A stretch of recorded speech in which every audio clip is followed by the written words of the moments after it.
about 702, go to 702.co.za. So something I must admit I know very, very little about, but it seems to be a big thing and a growing thing, and it's the world of esports, where people play highly competitive games online. I mean, I know people who take part in this from their living rooms, but for some people, as the name suggests, this is actually a sport. They regard themselves as competitors, they train, they probably have coaches, and it's a world in which increasingly there's a huge amount of prize money to be won. Well, there's a new game in town. It's called the Rocket League. And given the fact that I know nothing about the old games in town, I thought we'd get someone who could tell us about this new one. Ryan Hogarth is a gamer and a promoter of the Rocket League. Ryan, a very good afternoon to you.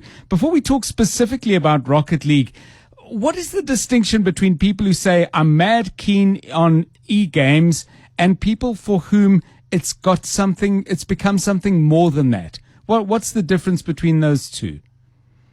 I think if we translate it to things we understand, is, after school in an afternoon, you'll have a bunch of kids playing soccer in a field, and then you've got those who want to go pro, and they join clubs, they join teams, and they find ways to compete at higher and higher levels. And I think the distinction is pretty much the same. There are casual gamers who just do it to unwind and have a little bit of fun. And then there are others who go, you know what, I'm damn good at this game. I'd like to compete at whatever the highest level is that is available and try and make a living from it, earn money competing, as is available in any traditional sport. So what is the Rocket League? I mean, I'm sure most of the people probably you're speaking to have had more experience playing these kind of games than I have, which would not be hard because I've never played them at all. But just describe it for me, and what determines why one particular game becomes more popular than others?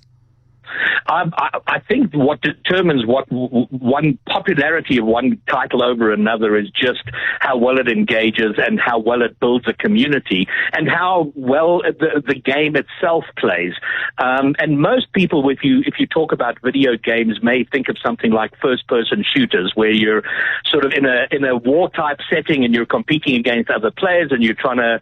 It sort of has a military or shootout vibe to it. Whereas yes. Rocket League, which is the game I'm particularly fond of and passionate about, and I think has a broad appeal, is pretty much the best and the worst description of it is that it is soccer in a rocket-powered car, which sounds ridiculous, and it's one of the most difficult. Well, games I'm glad you said that.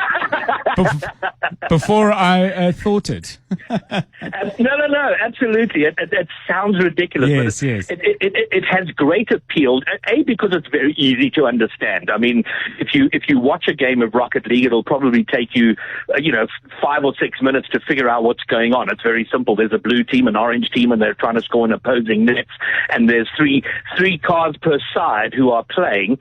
And it's so from that point of view, it's very accessible as a player and as a viewer, which is really important from when e-games or e-sport becomes a spectator sport, which it is more and more.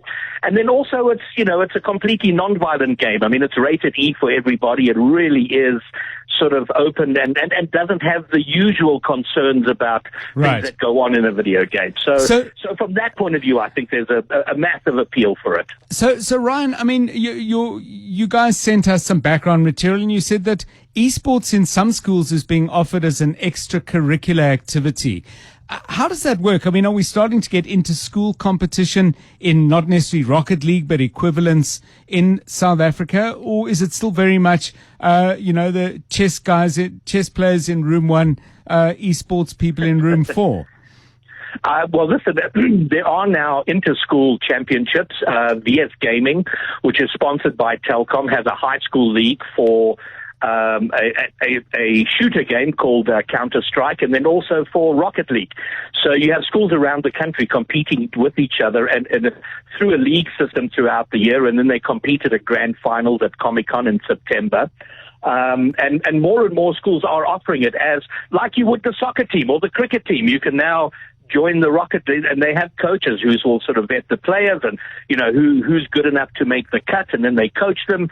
So it has become, in a number of cases, sort of an official, is it an extracurricular activity or a sport activity that their school can compete in.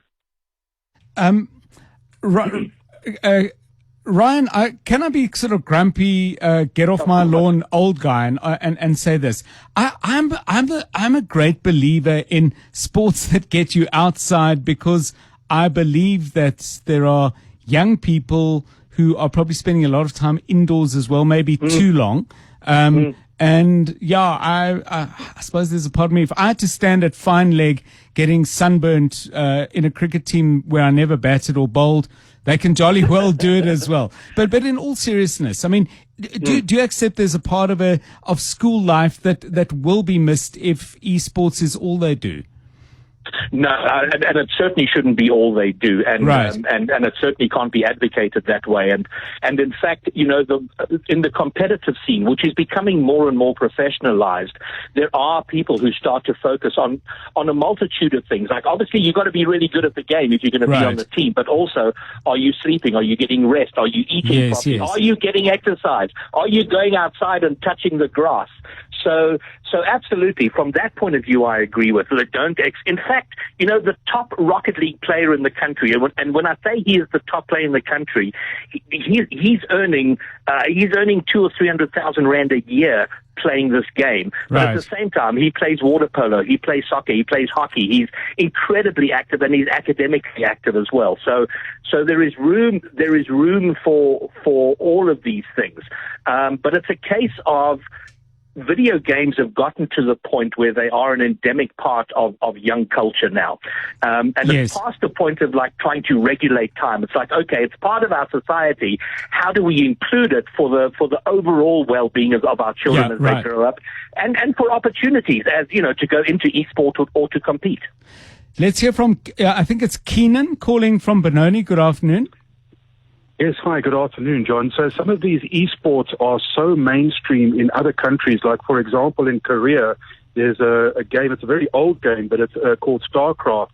But the StarCraft players there are so revered, it's like they are household names like Fast de Klerk or whatever would be, our rugby stars are here. And these are full-time careers for these people. And this is taken so seriously that even companies like Google has gotten their DeepMind, they've actually programmed DeepMind to be a StarCraft competitor. So this is not video games of old where you would sit in front of a television with sugary drinks. This is a very serious deal.